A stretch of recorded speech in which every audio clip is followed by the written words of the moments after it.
我知道今天是我不对，对不起。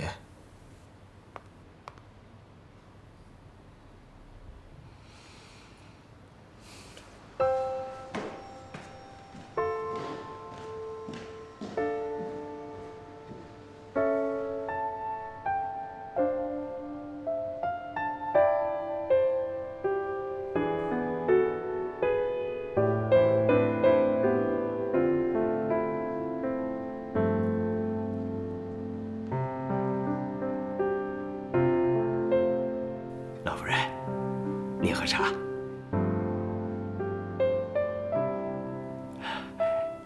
你要累了就回屋里歇着吧。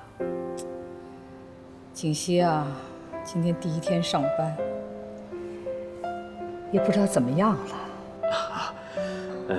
凭少夫人的学识能力，这个一般的工作应该没问题。您放心。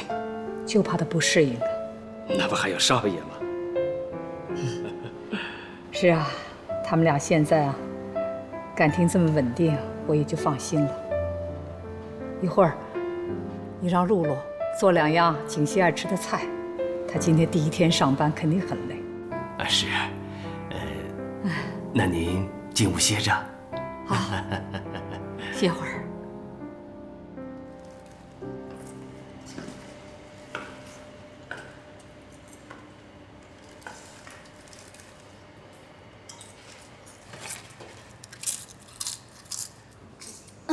陈主管，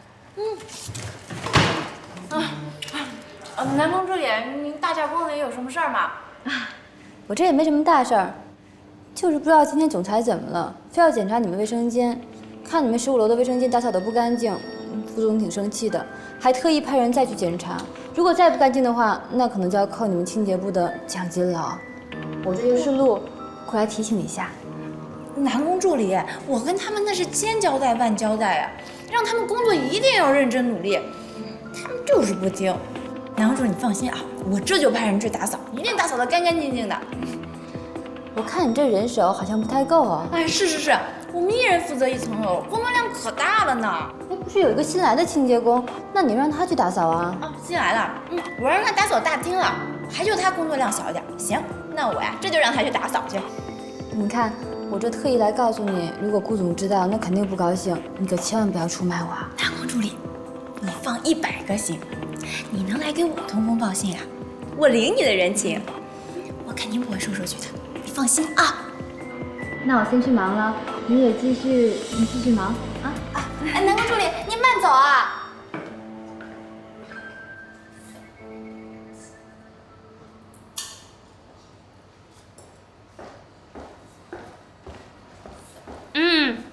新来的。